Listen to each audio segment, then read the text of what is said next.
नमस्कार। कार्यक्रम व्यक्ति विषय र विशेषमा यहाँहरूलाई स्वागत छ। म नयन सापकोटा।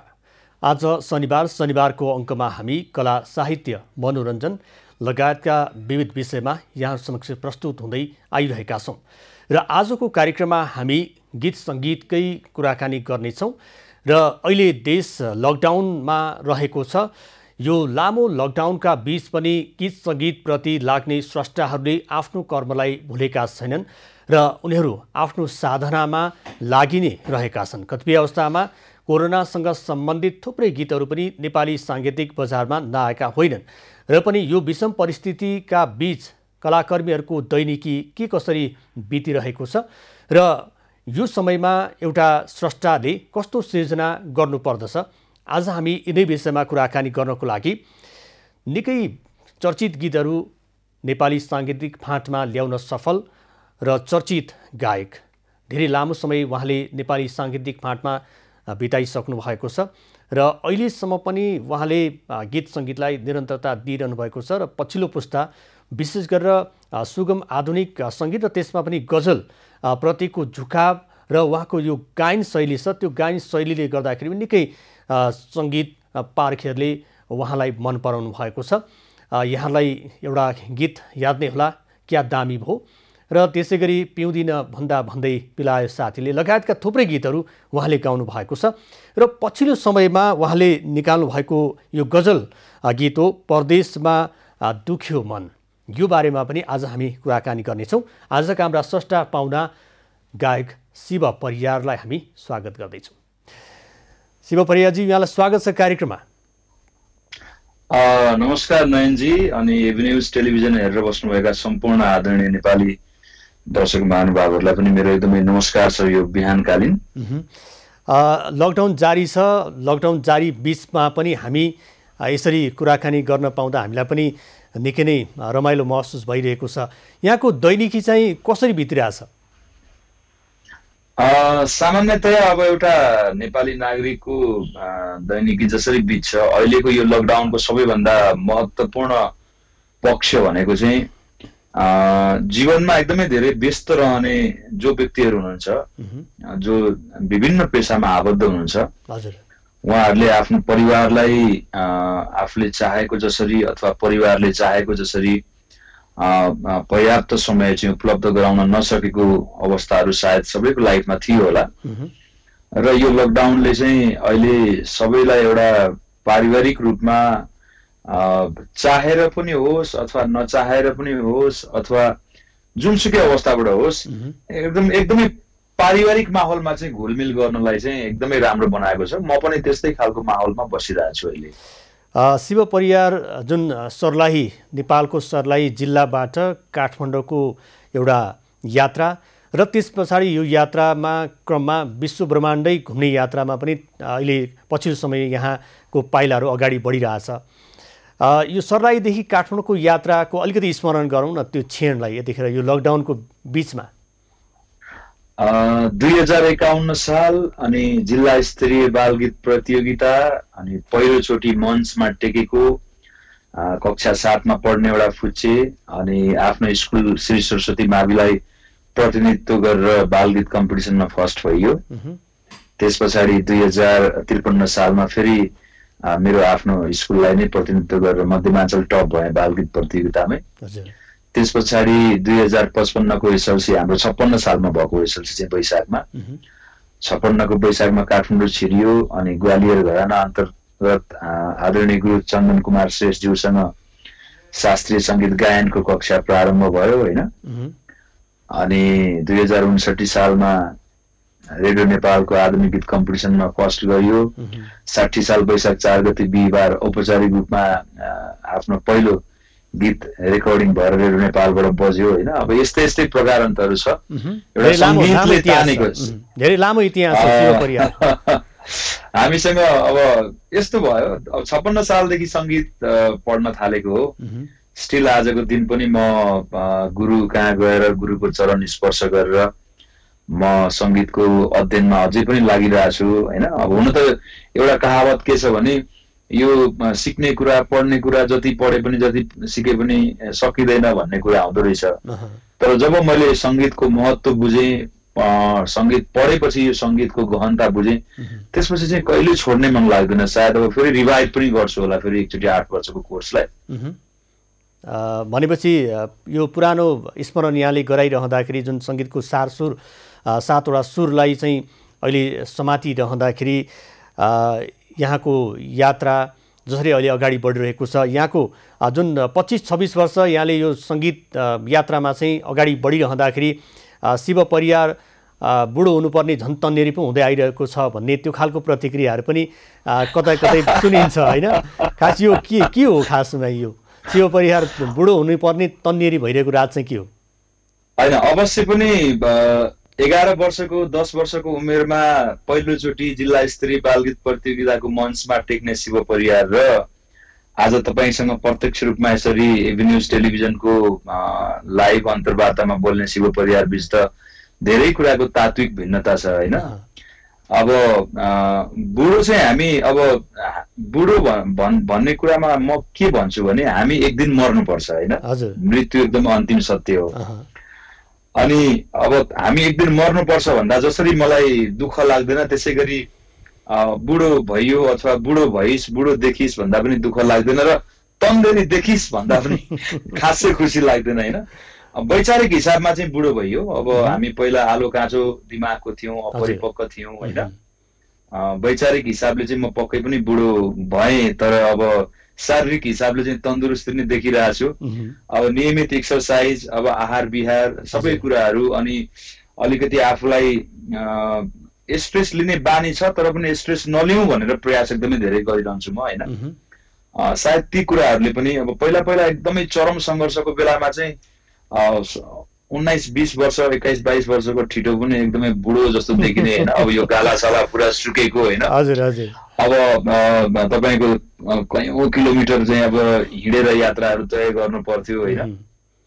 आँखा धसिने, अब त्यो कारणले पनि त्यतिखेर चाहिँ बुढो देखिने रहेछ। तर जीवनमा गरेको एकदमै कठिन सङ्घर्षबाट जब सफलता पाउन थालियो जीवनमा, त्यस पछाडि जीवनलाई चाहिँ व्यवस्थित तरिकाले बाँच्ने प्रयास गर्न थालियो सायद।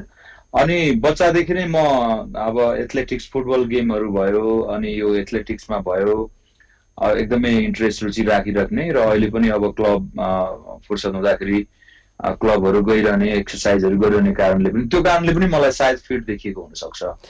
हुन त सङ्घर्षका दिनहरूमा कतिपय अवस्थामा धेरै दुःखहरू भोग्नु परेको चाहिँ स्मरण ताजै रहिरहन्छ होइन? अब कतिपय अवस्थामा त्यो बिर्सिन्छ पनि, कतिपय अवस्थामा पुनः ताजा पनि हुन्छ।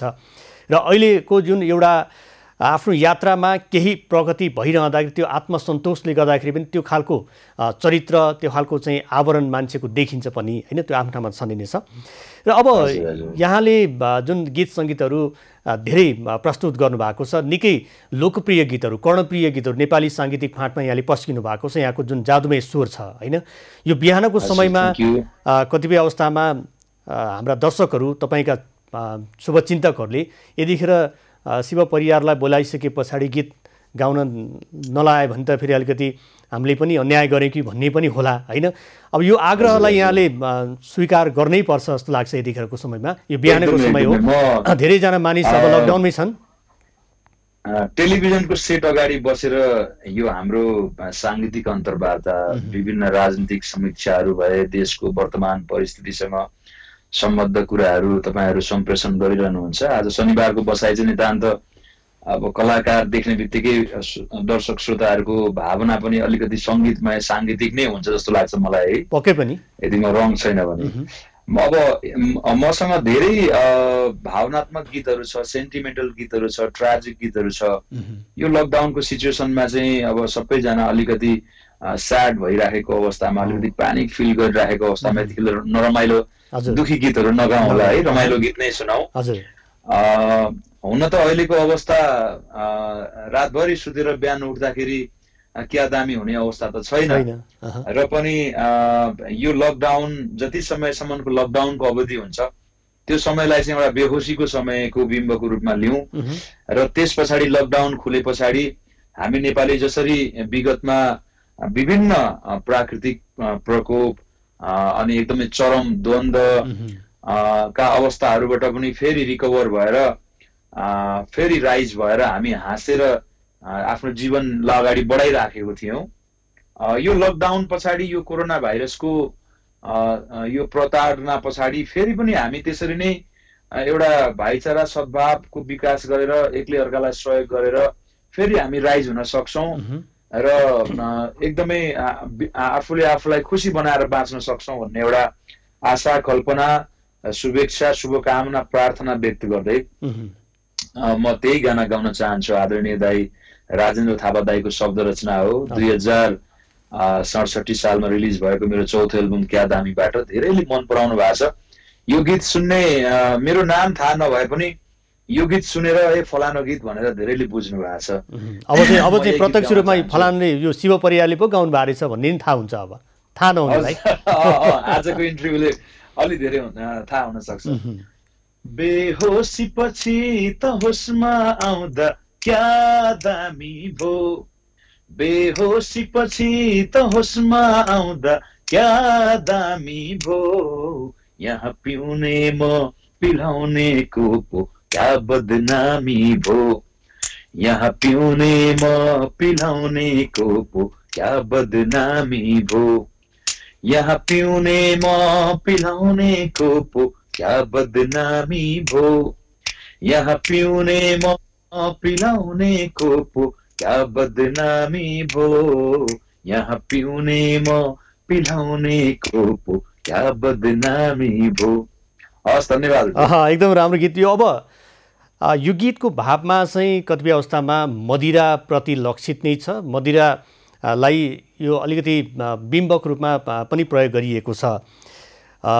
यो पिउने भन्दा पनि पिलाउने बदनाम भएको कुरा यो गीतमा समावेश गरिएको छ र कतिपय अवस्थामा मदिराप्रतिको वितृष्णा जगाउनेलाई पनि यो मदिरा यो चाहिँ घुसेको गीत पनि मन परेको छ। भनेको गीत सङ्गीतको एउटा कुनै सीमा चाहिँ हुँदो रहेछ भन्ने पनि यसले एउटा चरितार्थ यसले पुष्टि गरेको छ। यहाँलाई यो गीत गाइरहँदाखेरि यसको प्रतिक्रियाहरू चाहिँ कस्तो कस्तो आयो? मलाई के लाग्छ भने नि, जस्तो अब एउटा कलाकार समाजप्रति अत्यन्त जिम्मेवार पनि हुनुपर्छ। एउटा सभ्य समाज निर्माणको लागि समाजले एउटा आइडियल पर्सन मानेको व्यक्तिले चाहिँ गर्ने काम कारबाहीमा समाजमा त्यसको नकारात्मक असर पर्नु हुँदैन। उसको जीवनशैली, उसको कार्यशैली त्यो हुनुपर्छ भन्ने लाग्छ मलाई, होइन? र संसारको हिस्ट्री हेर्दाखेरि म के बुझ्छु भने सायद मदिरा यदि जीवनको लागि अनुपयोगी हुन्थ्यो भने मदिरालाई सायद कुनै पनि खुसी, हर्षोल्लास, कुनै पनि संसारका एकदम बडे शालीन माहौलहरूमा मदिरालाई सायद प्रवेश नै दिइँदैन थियो होला।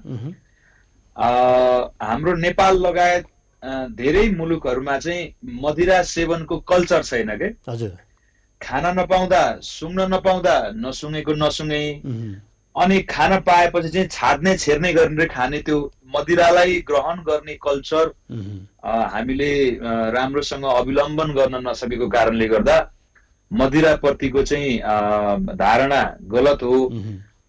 यद्यपि मदिरा भनेको स्वास्थ्यको लागि हानिकारक छ, यो कुरा पनि भन्न चाहन्छु। तर मदिरा सम्बन्धी गाना गाउँदाखेरि मैले सङ्गीतमा अथवा मेरो आदरणीय दर्शक महानुभावहरूप्रति कुनै त्यस्तो एकदमै ठुलो गैर अपराध गरेको जस्तो मलाई महसुस हुँदैन। अब यो गीत सङ्गीतमा यसलाई अब गीत सङ्गीतमा शब्द संयोजन र त्यसले कुन कुरालाई चाहिँ पुष्टि गर्न खोजिरहेको छ, त्यसलाई कुन कुरा चाहिँ आत्मसात गर्न खोजिएको हो भन्ने कुरा नै बढी महत्त्व हुन्छ होला। यहाँलाई मैले विषयमा रोकेर एउटा स्मरण पनि गराउन चाहन्छु। जस्तो अहिले नेपाल लगायत धेरै ठाउँमा लकडाउन छ, छिमेकी राष्ट्र भारतमा पनि लकडाउन छ। यसबिचमा केही लकडाउन खुकुलो पारिरहँदाखेरि मदिरा पसलमा लामका लाम मान्छेहरू भिडभाड बढेको कुरा पनि हामीले बिर्सनु हुँदैन। यसको प्रयोगको मात्रा कसरी गर्ने भन्ने जान्नु आवश्यक छ भन्ने सन्देश पनि यो हामी आजको कार्यक्रमबाट दिन चाहन्छु। जस्तो अब यहाँले थुप्रै गीत गाउनु भएको छ र केही समय अगाडि, हुन त लकडाउनभन्दा अगाडि पनि तपाईँ अलि अगाडि बाहिरतिरै देशमा अलि व्यस्त हुनुहुन्थ्यो र त्यस सँगसँगै अमेरिकाबाट पाउने यो अमेरिकी सरकारको कला पुरस्कार यहाँले प्राप्त गर्नुभएको मैले सुनेको छु। हजुर यो सम्भवतः हजुर, नेपाली हजुर। कलाकारले पाएको पहिलो यो सम्मान पनि भनिएको छ। यो वास्तवमा यो के हो, यसबारेमा अलिकति खुल्दिली जाग्यो, मलाई बताइदिनुहोस् न। एकदमै इम्पोर्टेन्ट प्रश्न। कस्तो छ भनेदेखि अब कलाकारको जीवनमा एउटा सानो पुरस्कार पाउँदा पनि त्यो पुरस्कारको पनि मार्केटिङ हुँदो रहेछ क्या नयनजी, होइन? त्यो पुरस्कार पायो भनेर यति धेरै हल्ला खल्ला गर्ने, यति धेरै समाचारहरू प्रकाशन गर्ने, यति धेरै मतलब मार्केटिङको रूपमा लिन्छु क्या पुरस्कार पाएँ भन्ने विषयलाई चाहिँ। त्यो मार्केटिङ चाहिँ विशेष गरेर चाहिँ अवार्डहरूमा अलिक बढी नै प्रयोग हुन्छ। तपाईँको यो मार्केटिङ चाहिँ अर्कै हो फेरि। अब होइन, हामीले हाम्रो सामाजिक सञ्जालहरूमा चाहिँ अब राख्छौँ अनि यो विषय एकदमै ठुलो विषय हो भनेर यसलाई एकदमै महत्त्वपूर्ण साथ हेरेर हामीसँग अब हामीप्रति एउटा सद्भाव राख्नुहुने सञ्चारकर्मी व्यक्तित्वहरूले अब त्यो पुरस्कारलाई चाहिँ बारेमा लेखेर अब हाम्रो आदरणीय श्रोताहरूमा त्यसको जानकारी पुर्याइदिने काममा मैले एकदमै सञ्चार माध्यमबाट सहयोग पाइ नै रहेको छु। त्यसमा मेरो कुनै गुनासो छैन, होइन? र यो पुरस्कारको सम्बन्धमा चाहिँ म के भन्छु भने यसलाई चाहिँ अत्यधिक धेरै मार्केटिङ नगरिएको, होइन? तर केही अब अनलाइनका साथीहरूले यसको समाचार लेखिदिनु भयो, उहाँहरूप्रति नै हार्दिक धन्यवाद व्यक्त गर्दछु। सामान्यतया अमेरिकामा नेपालबाट जाने कुनै पनि कलाकारले नेपाली कम्युनिटीको अन बिहाफमा चाहिँ तपाईँको स्टेटलाई निवेदन गरेर साइटेसन चाहिँ रेगुलर पाइराख्ने हिस्ट्री चाहिँ अमेरिकामा रहेछ, मैले बुझे अनुसार, होइन? मलाई बौद्धिक व्यक्तित्वबाट जे ब्रिफिङ गरिएको थियो पुरस्कारको बारेमा त्यही कुरा नै म तपाईँलाई भन्दैछु। तर सडनली यसपालि न्यू जर्सी सिटी काउन्सिलबाट चाहिँ त्यहाँको सिटी काउन्सिलको बोर्डमा यो वर्षभरि मतलब प्रदान गर्ने पुरस्कार चाहिँ अन्तर्राष्ट्रिय कलाकार आउँदाखेरि कुन क्याटेगोरीको पुरस्कार चाहिँ दिन सकिन्छ त, साइटेसनको माध्यमबाट पनि एउटा कला पुरस्कार के दिन सकिन्छ त भन्ने कुराहरूको सन्दर्भमा मेरो नाम प्रस्तावित भइसके पछाडि त्यहाँ बोर्डमा डिसिजन भएर अनि त्यही न्यू जर्सी सिटीमा चाहिँ रहनुभएका एकजना ह्यामलेट मन्जुएटा भन्ने एकजना कलाकारको नाममा स्थापित पुरस्कार चाहिँ त्यहाँको अब संविधान त त्यहाँ सिटी काउन्सिलको रुल एन्ड रेगुलेसनको मातहतभित्र परेको कारणले गर्दाखेरि र मेरो सम्पूर्ण बायोग्राफीहरू स्टडी गरिसकेपछि म त्यो पुरस्कारका लागि योग्य छु भने पछाडि अनि म त्यसरी आमन्त्रित भएँ र मेरो जीवनको त्यो अन्तर्राष्ट्रिय एकदमै महत्त्वपूर्ण पुरस्कार हो। त्यो चाहिँ त्यसरी मतलब साइटेसन चाहिँ तपाईँ अब नेपालबाट जाने जुनसुकै कलाकारलाई पनि नेपाली समाजको अन बिहाफमा तपाईँको कम्युनिटी भयो अब स्टेटले भयो दिइराखेको हिस्ट्रीहरू रहेछ। तर अमेरिकी कलाकारकै नाममा स्थापित पुरस्कार चाहिँ त्यो चाहिँ पहिलो पटक रहेछ। जस्तो हाम्रो नेपालमै पनि कला क्षेत्रमा विभिन्न कलाकारहरू हुनुहुन्छ तर सबै एउटै लेभलमा फेमस हुनुहुन्न नि, सबैको बारेमा गुगलमा आउँदैन नि त, होइन? जस्तो आर्ट गर्ने विख्यात कलाकारहरू, मूर्ति बनाउने विख्यात कलाकारहरू, होइन? अब एउटा फरक के छ नि, गायकको गीत गाउने बित्तिकै नाम आइहाल्छ गुगलमा, युट्युबमा, होइन? एउटा फरक त्यो छ। र ह्यामलेट मन्जुएटा भन्ने चाहिँ एकजना आर्टिस्टको नाममा स्थापित पुरस्कार पाउँदाखेरि एकदमै खुसी लागेछ। यस अर्थमा चाहिँ म अब new Jersey city council American सरकारलाई पनि एकदमै धन्यवाद व्यक्त गर्दछु। मलाई यो पुरस्कारका लागि प्रस्तावित गर्नुहुने न्यू जर्सी नेपाली कम्युनिटीलाई पनि एकदमै धन्यवाद व्यक्त गर्दछु र खुसी लागेको छ एकदमै।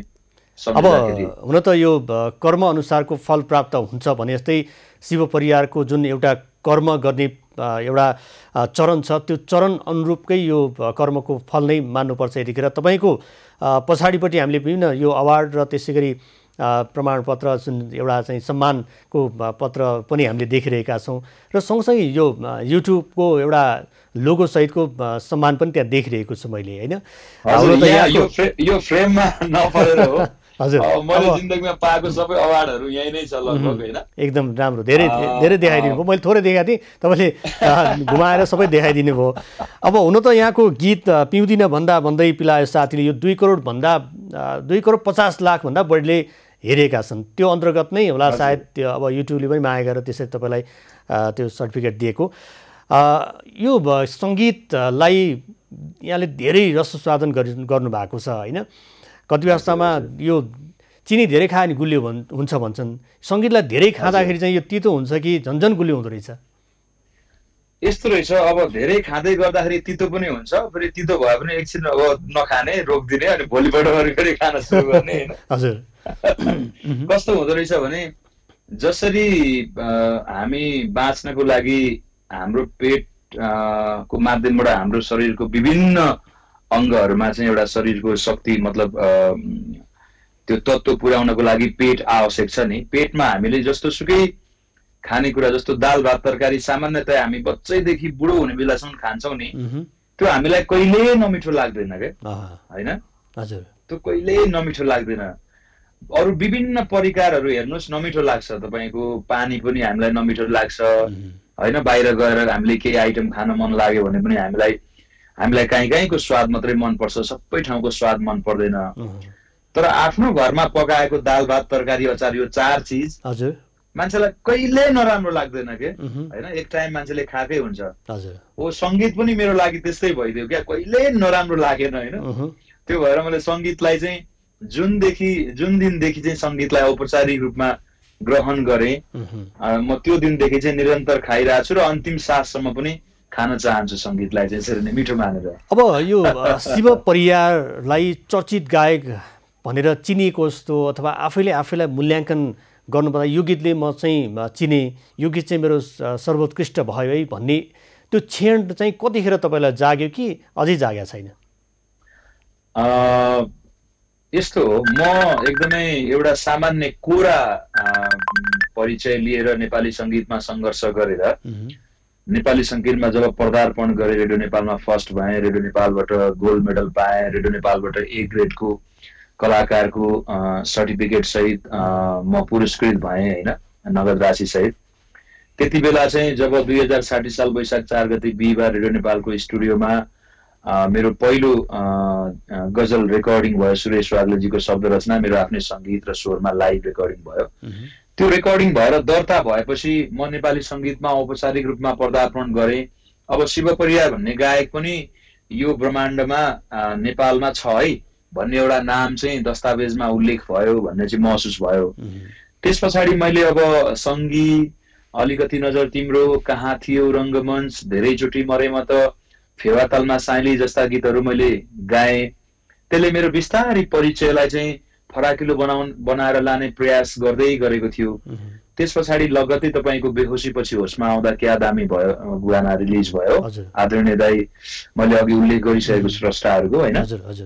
र त्यो भइसके पछाडि चाहिँ जस्तो अहिले तपाईँले युट्युबको जमानामा भाइरल कन्टेन्ट ट्रेन्डिङ नम्बर 1 भनेर जुन बुझ्नु सुन्नुहुन्छ नि, मतलब गाना आयो भनेर, हो म त्यो टाइममा युट्युबको त्यस्तो धेरै बढ्दो प्रयोग नभए पनि नेपाली सञ्चार माध्यमहरूबाट चाहिँ मैले त्यो खालको उपमा पनि पाएँ, पुरस्कृत पनि भएँ, धेरै ठाउँमा इन्टरभ्यूहरू पनि भयो र त्यो गीतले गर्दाखेरि म सारा संसारभरि कार्यक्रमको लागि चाहिँ निमन्त्रणा पाएर जान पाउने मौका पाएँ।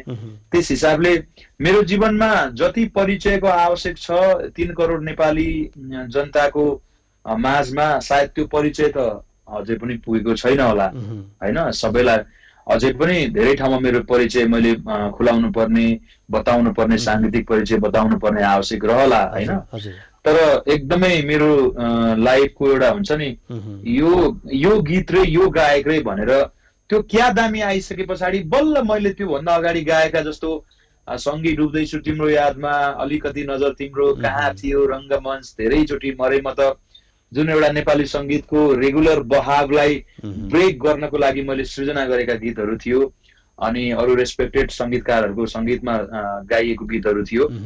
त्यो कुरा चाहिँ त्यस पछाडि उजागर भयो क्या, मतलब भनेको अब ती जति पनि तपाईँले अहिले 2-4 गीतहरूको जुन सिलसिला बताउनु भयो, ती गीतहरू भनेको त्यो क्षणिक समयको लागि मात्रै थिएन, ती गीतहरू चाहिँ यो अहिलेसम्म पनि त्यतिकै त्यसको चाहिँ महत्त्व र सुनो लाग्ने कोटीमै ती गीतहरू पर्छ, जसले गर्दाखेरि शिव परियारलाई पछाडि फर्केर हेर्नुपर्ने दिन आएन।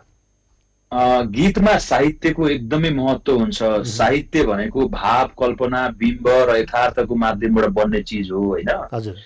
जस्तो गीतमा चाहिँ हाम्रो जीवनशैली हामीले भोग्ने, हामीले अनुभव गर्ने र हामीले स्वीकार्न सक्ने कल्पनाहरू चाहिँ प्रतिबिम्बित हुन्छ नि। मतलब सुन्दाखेरि स्वाभाविक लाग्ने अथवा वाउ कस्तो राम्रो भन्न सकिने अथवा चित्त बुझ्ने खालको मतलब खुराक चाहिँ गीतमा हामीले पस्किन सक्छौँ अथवा गजलमा पस्किन सक्छौँ, काव्यिक हिसाबले, साहित्यिक हिसाबले, होइन। त्यस्तो गीतहरू चाहिँ छोराको पालामा पनि त्यो गीतको अनुभव काम लाग्यो, भाउको पालामा पनि त्यो गीतको अनुभव काम लाग्यो, नातिको पालामा पनि काम लाग्यो, पनातिको पालीमा पनि। मतलब कल्चर र जीवनशैली त सबैको एउटै छ नि त, होइन। तपाईँको 10औं पुस्तासम्म पनि त्यो भावसँग, त्यो बिम्बसँग, त्यो यथार्थसँग, त्यो कल्पनासँग चाहिँ मतलब के भन्छ नि, एउटा तादात्म्यता मिल्ने र एग्री हुने क्या। मतलब त्यो कुरालाई चाहिँ स्वीकार्न सक्ने खालको कन्टेन्ट चाहिँ गीतमा भयो भने त्यो गीत चाहिँ अझर अमर बनिदिन्छ।